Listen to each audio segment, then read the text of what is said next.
Hi, I'm Adik, Hi, I'm Abang. and We we are are Abang Abang Adik Adik. Ali. Yes. Right. So yeah, that's the thing we're going for. So yeah, the movie for this review we're going to talk about Abang Adik. So yeah, this is a local movie that I don't know, it just piqued my interest because I keep seeing like when I'm going to work, I'll see the interactive billboard thing, and then I saw the poster, and then like, Oh, they market it a lot, huh? yeah, they market it quite a lot. Intriguing. Okay. It's quite intriguing, and it's like a sleeper hit. Like I'm like, yeah, I like kind of hear good news about it. Actually, my first exposure for this movie was like a conversation with the patrons of Wayang at Budiman. Actually, when they said like something about this movie's very touchy subject, but turns out, yeah, our censorship board is fine with it. So move on with the review now. And then we actually watch it, and yeah, it's damn good. It's very good. Yes, it's so good. And yeah, and apparently because this movie is like being sent to like in the somewhere the Chinese market. I'm not mistaken, it's Taiwan, and one of the main cast who plays the older brother or abang, played by Ren Wu. He got a lot of awards for his role, which is Uh, like understandable. so it's like if you somehow was able to watch it in Malaysia, I think it's been going rounds outside of the country before it's shown to us. Yeah. That's why like in the beginning there's like a bunch of awards for it. Yep.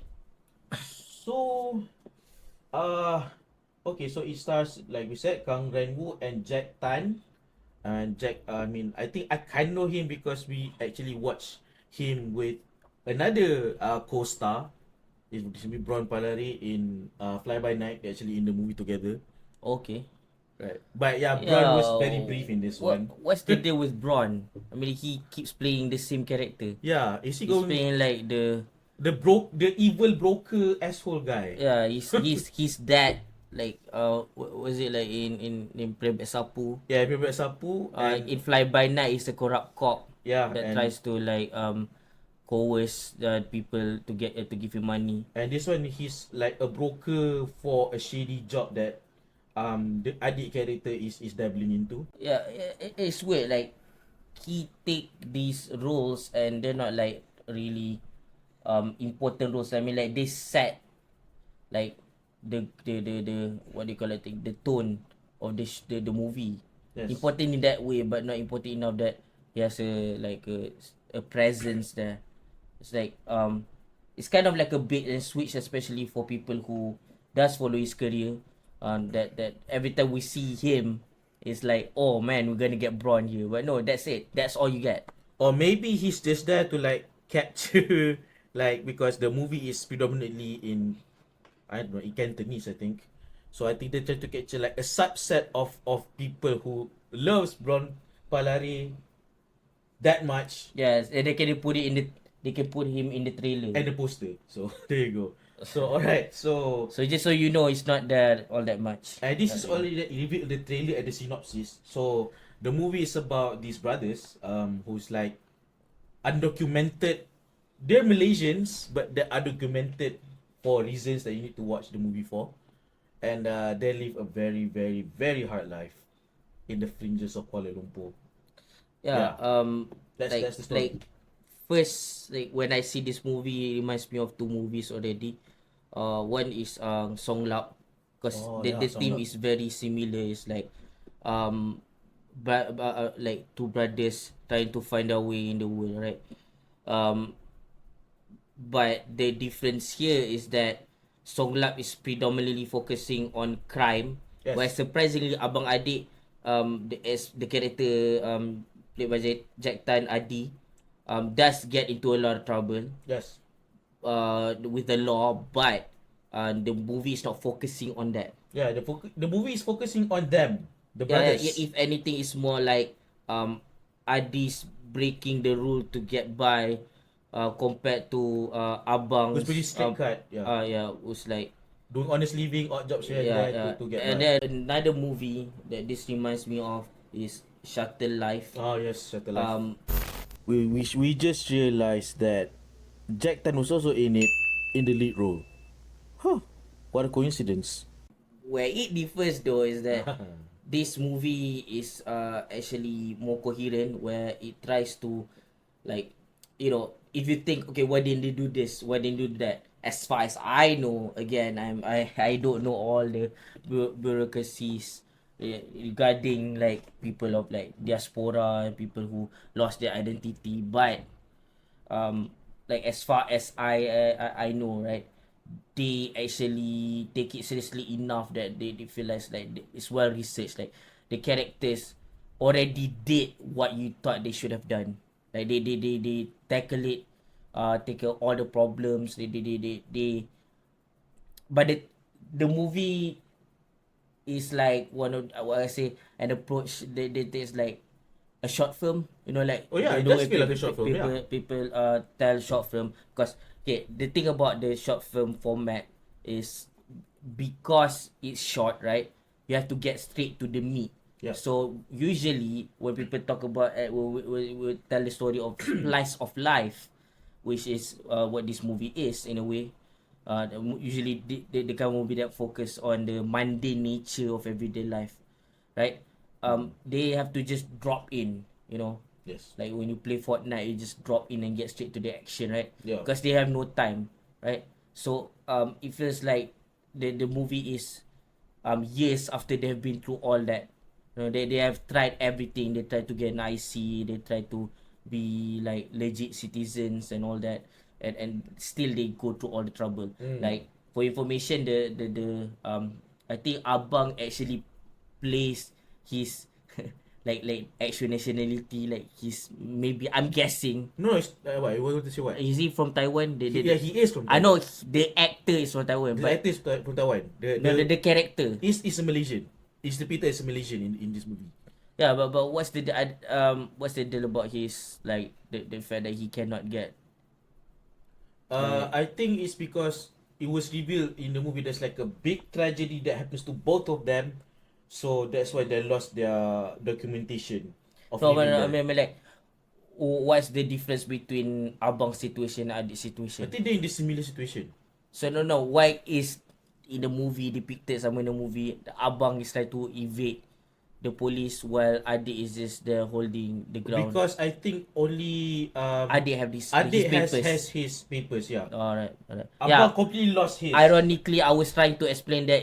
Apparently, even I don't understand it enough. So yeah, he has the answers on this one. So there you go, yeah.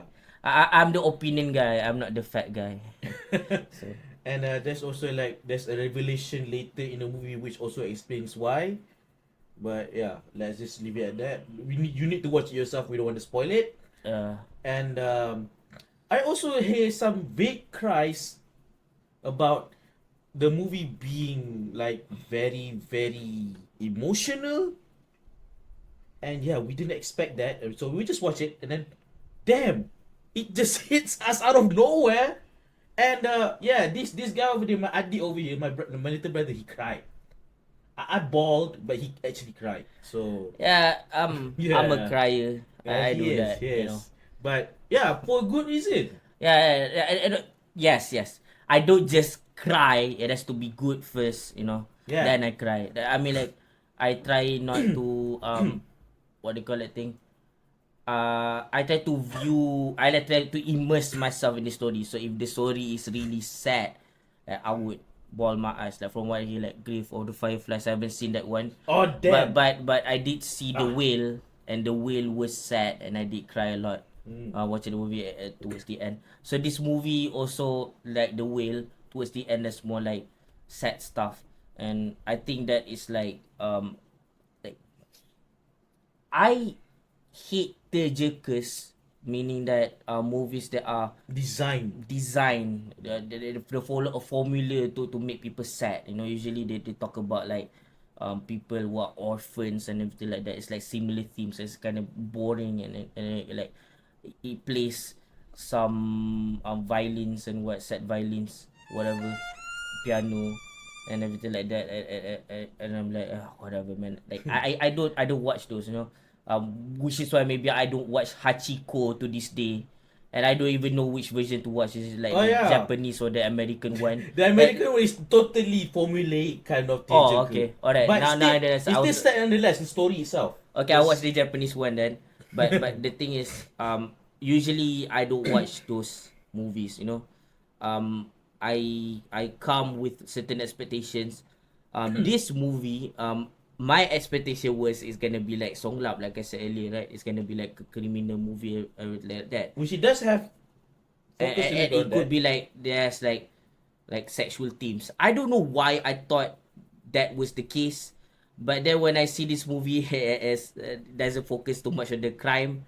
Yes, there's the dark world, the underbelly, and then there's some, oh my god, early on there's some like really graphic stuff. Oh shit, man, Oh that. yeah, they Woo, that's yeah, yeah. this movie, I like the like when you talk about this movie, it's kind of like, I would say, mood. Talking about how great the like the, what do you call that thing, this the structures are, I would say. Like, what I mean by that is like, you want to make a film, right?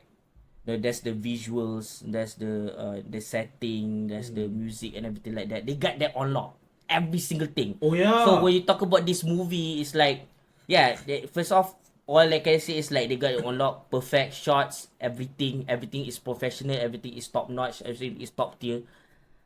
Yeah, I got no complaints whatsoever on any of these departments. So it's kind of like if I want to discuss a movie, and I'm guessing like if anyone else would, they would like, go, like, what do you call it, thing, have same problem with me, in the sense that we can't talk about all those stuff, because usually we like to point out if there's any flaws, or how what they do is maybe something different. That's the thing. It's not like they innovate or anything like that. It's just very traditional way of approaching things for the most. Did they Oh, innovate? I You think don't want to I tell me? think because there's like also a similar movie, but not really similar. Previously we watched. I don't know. You watched it with me. I forgot. It's called Guang. I didn't watch that. Okay, so I watched it. So Guang is also about like an orphaned I think it's orphaned orphan brothers, and one of them is a gifted autistic brother. I don't know the younger one or the older Oh, one. now I remember that. Yeah, I've watched that. Is So it the one with the, yeah, or where the place with the glasses and everything, and the most fragile instrument ever?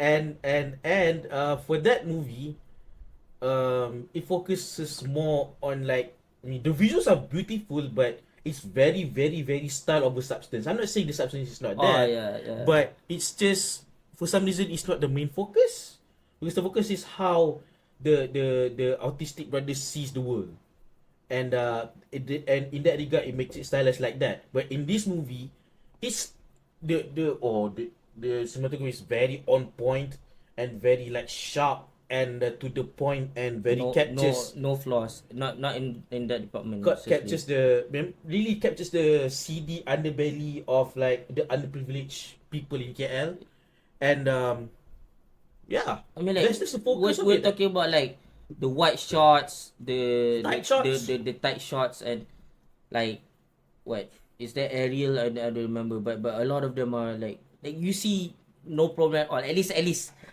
I, don't say problem. There's no blocking problem or Yeah, anything like that. I don't know about the DOP. Maybe he's a veteran or something. I'm not sure about that.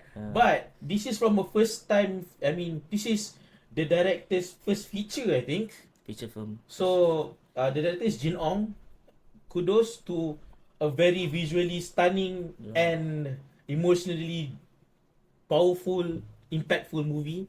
And speaking of emotion again, I'm a subtitles guy, right? I'm gonna go here because, but I'm not as mad. So here's what I mean. So the movie is like is in Cantonese and with a little bit of sprinkles of Malay here and there, and But usually, in movies like this, you have like English and Malay subtitles in Yeah, addition to the they have Mandarin the one. like Chinese, Chinese, English, and Malay subtitle, like all three of them. That but is a little bit cluttered, but you know, in a multiracial country like ours, like we kind of need all of that because other people are better at other yeah. languages. So my one thing to say here is because like that's the only show that we have. That's the Malay subtitle there, and oh my god, it's terrible as shit.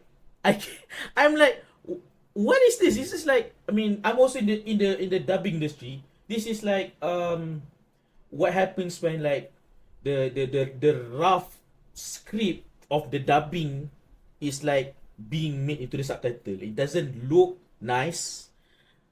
I scratch my head.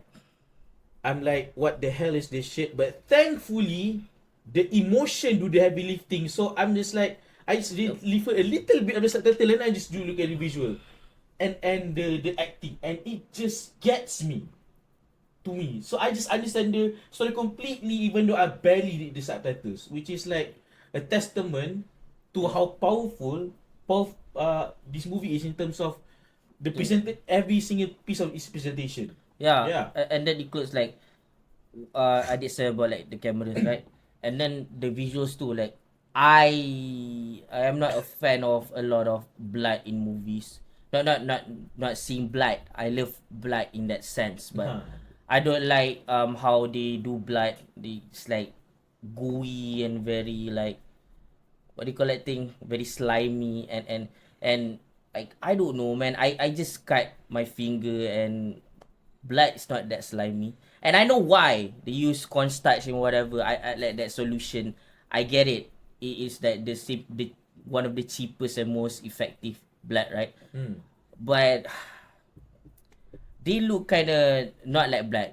You know, that's why I say it's not fluid. It's not fluid enough. It's too like I said sticky. You know, for its sake. But in this movie, to be fair, nobody really interact with the blood. But from what I can see, the blood is much more thicker and redder and somewhat like going to that black tinge. And I just like, dude, even the blood is good. And yeah, there will be blood. So brace yourself. So yeah, there you go. Little things like blood, which is like, I mean, it's important, but in the grander scale of things, even that is like in touched in detail. So yeah, there you go. Like nothing is untouched. Everything is like they know what they're doing for each of the details that is presented in the movie. And then like even when the characters want to say a bunch of things, right? They keep it kind of subtle. Like for example, Adik have some kind of like secret relationship with someone, and the movie wastes no Was time. it Abang? I think actually Abang was No, relationship. I'm talking about that Abang's relationship is not a secret. Oh, okay. Oh my god, this guy. Sorry. So Alright. Adik has a like so a secret relationship. You kind of get what's going on. And the movie has no exposition telling you who this is, who that is. Like you see a shot, you know exactly what it is, what happened. Oh, okay. You see all the information. Okay, or so this is the person, you know. And then, like I don't want to compare it too much, but I gotta say like the Let's go character, to the comparison lah a little bit. Comparison lah. the abang character does a way better job than the adik character. But even the adik character put at least in the list, like, all the characters they are able to convey the emotion well to the eyes and the like facial movement alone. Like there's a lot of subtlety in his presentation, and it feels very sharp Yeah. and gentle at the same time. It's Yes. not like you know, there's nothing like that comes at you, you know, in the head. If anything, it's just an 8, you know, only an 8 goes to Yeah. your head. Yeah. So yeah, it's like it's very tender in its like presentation, but that's why it's harder because it just grabs you like to get everything, like what is this character's feeling, what is going on with the bureaucracy of it, of everything. Like you soak everything in, and this is the kind of like a very approachable. I hate this term, but I have to use it because some of our audience might be like an entrant in the world of cinema. The slow burn, but it's not that slow burn. You will know. I mean, yeah. The movie moves. You know. Yeah. Yeah. But yeah, that's the thing too. If there's any emotional build up, it pays off well. Yeah. Like a lot of like even when somebody does something stupid, again now going to comparison line, compare that to Shuttle Life. Oh yeah. Everyone just react to the extreme. Like the things that happen to them is also on the extreme. People react in an extreme way back, and it feels very like cartoonish at points because of that. It was like, dude, I know life can be bad, it can be dreadful, and like if you ask him, and any of my family members or my friends, the few that I have, like I'm a very like negative person. At least like I look at things in a negative way, and, You're a and pessimist. More like. yeah, I'm a pessimist. Um, but if things went a little bit too dark, it feels kind of like, eh, it won't be that dark. That's kind of dumb. Yeah, and I'm not trying to like compare, I don't know. There's like both of these movies. No, no, no. Wait. Let me finish. All right, go ahead. Sorry. Before that, like there's that to compare to another thing. When GOT was good, Game of Thrones was good, season 5 and below, right? There's like people dying on left on right. So the bad people or the good people, they both suffer, right? So that's more like it, like that's what life is. There's some good, there's some bad. In Shuttle Life, it's just like a little bit too much bad, and it's just it's too bleak that it feels like really dumb, I would say. And it's not trying to prove a point beyond like look at the bad things that happen to these people. It's just very shallow in like bad stuff happen, they react. Bad stuff happen, they react. Comparatively to another like IP altogether. Like for example, when you like Bloodborne, for example, I saw a video Okay, that Bloodborne. Okay. yeah, it talks about the anatomy of a woman, and then you talk about like fertility and like miscarriage and all that. There's a lot of like stuff like that, bigger themes. So when you see like these really disgusting looking enemies, and then like really bleak tone in Yarnum, it feels very like, even though it's sad and full of sorrow, there is a metaphorical reason for all of that. It's trying to tell you something else, like bigger themes beyond what you see, like straight up. That's not what happened in Shuttle Life. Shuttle Life is very like, a very like sledgehammer to the face. There's no subtlety at all. And this movie, Abang Adik did a really good job with like keeping the balance of it all, and it feels like just dark enough for you to feel sorry for them, but just hopeful enough for you to see like maybe they should they could do this. This is where things would be going. This is where things should be going. Something like that. Oh yeah, and speaking about overreacting, so I'm trying to compare like comparison land. So I can't remember exactly what happened. Like the what happens in Shuttle Life that makes the character's life hell, a living hell.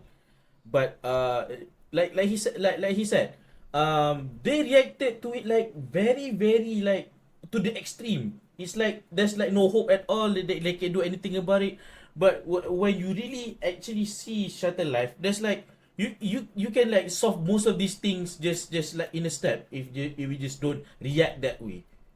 And I think the characters in Abang Adik navigates their hardships like this better. I mean, the things happening in their life, right? But they always find like a little bit of hope here and there to like run away from their problems, from the bureaucracy or whatever. Yeah, Yeah. like for example, right? Like the character Adik tries to do it in an illegitimate way, while the brother tries to do it the right way. Yes. So there's conflict there, but with their own personal motivation, they approach it in their way. So it's like maybe you won't agree with like maybe this guy is too righteous or the other guy is too shady, right? Yeah. Maybe you won't agree with every single one of their action, but based on their motivation, it makes sense why would they would do things that way. Yes. That so they can keep staying alive, like fight another day, right? Yes. That's what we meant, that's enough comparison with Shutter Life. I think if you watch especially if you watch this both of these movies, you will already understand. And what I'm trying to say is, like, if you haven't watched like both, and if you want to choose which is the better movie, I would suggest Abang Adik. Yeah, me too. I would suggest this one. But on its own merit, forgetting Shutter Life comparison out of the way, throw it out of the way. Yeah, on its own, yeah, I don't even remember Shutter Life until we do this review. So I just like look Until at I mention it again. yeah, until you mention it. So I we just look at it on its own, and it stands on its own, and it's a beautiful piece of cinema that just came in like the late quarter of 2023. It's a beautiful movie. Yeah, Yeah. I like the fact that even though there's like a big overarching like story, right? Mm. Mostly resorting like talking about like their diaspora state, even though they really actually Malaysians in the story. But along the way, like how they tell this story, it feels like just like everyday life, Yes. take things one at a time. And there Mm. are like like the side characters, they feel very much alive. Like it feels like one of those movies that does right by each of the characters. They want to focus on these two characters, but at the same time, these other characters are not just there in service of these two characters. They are there living their own life, having their own struggles. Is that the lens is moving and focusing on locking on these two brothers, Yes, right? yes, yes. You're right. So like when you look at the plight of the other characters, it feels very real. And even like the more smaller scenes, like someone is having lunch, and then like they're talking about like, oh, maybe I should cook at your home and whatever. Small things like that, it feels very like wow. And then they find a way to connect everything back together. It's like, oh shit, why is this guy here? Everything like that, Yeah. And it feels like very, even though it tells the story like in a mundane way, and it doesn't like go straight to the bleaker stuff, they do put them there for no reason. It's like a domino effect. Every single thing is leading to something. And I think like what carries this movie are the actors, and they all did phenomenal job, especially Kang Renwu. So yeah, and yeah, we forgot to tell you one thing. Okay. Kang Renwu plays a deaf character. Yes. So he uses a lot of sign language. Yeah, Malaysian sign that's the language. thing. Like you might think, oh, it's gonna be like cringy. They're gonna No. like everybody is gonna feel sorry. Maybe some do, some characters do, which is understandable because that's how humans are. Human nature is like that. Yeah. But the movie is not about the disability that the brother has, because if you think about it, right? If you're born like I don't know if is he depicted to be deaf later, or is born like that? He's already deaf. It's born like that, right? Yeah, yeah. He's born like that. It's born like that. Yeah. If you think about people who are born like that, right? If like they never saw anything ever, like I'm talking about the really fully blind people, right? They never saw anything since the beginning. Why would it be sad that they can't see?